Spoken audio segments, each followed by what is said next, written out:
Extra ecclesiam nulla salus, hors de l'Église point de salut.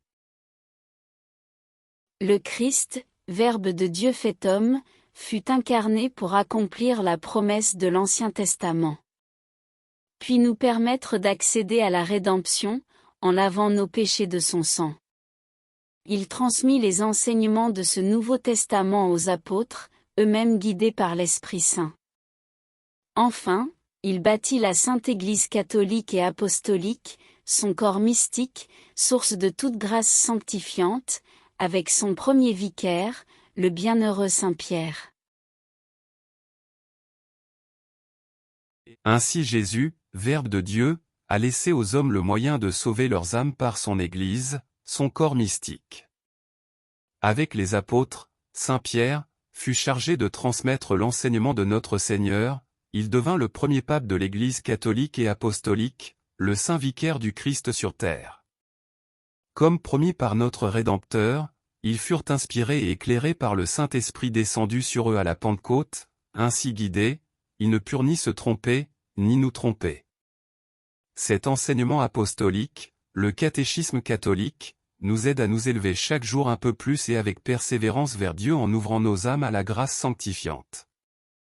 Se séparer, s'éloigner, détourner, déformer, ajouter, soustraire à cet enseignement ou encore en nier la légitimité est la plus sûre voie vers la damnation. C'est une rébellion contre Dieu.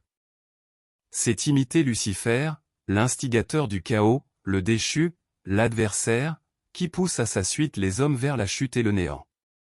Satan souffle sur les braises de l'orgueil des hommes, qui croient pouvoir s'affranchir de suivre avec rectitude l'enseignement divin, mais ne font que se perdre.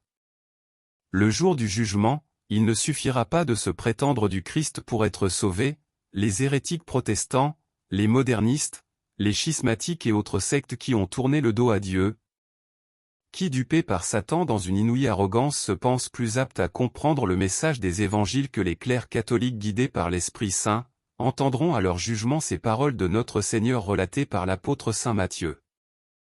Ceux qui me disent, Seigneur, Seigneur, n'entreront pas tous dans le royaume des cieux, mais seul celui qui fait la volonté de mon Père qui est dans les cieux. Plusieurs me diront en ce jour-là, Seigneur, Seigneur, n'avons-nous pas prophétisé en ton nom? N'avons-nous pas chassé des démons par ton nom? Et n'avons-nous pas fait beaucoup de miracles par ton nom? Alors, je leur dirai ouvertement, je ne vous ai jamais connus, retirez-vous loin de moi, vous qui commettez l'iniquité. Car large est la porte, spacieux est le chemin qui mène à la perdition, et il y en a beaucoup qui entrent par là.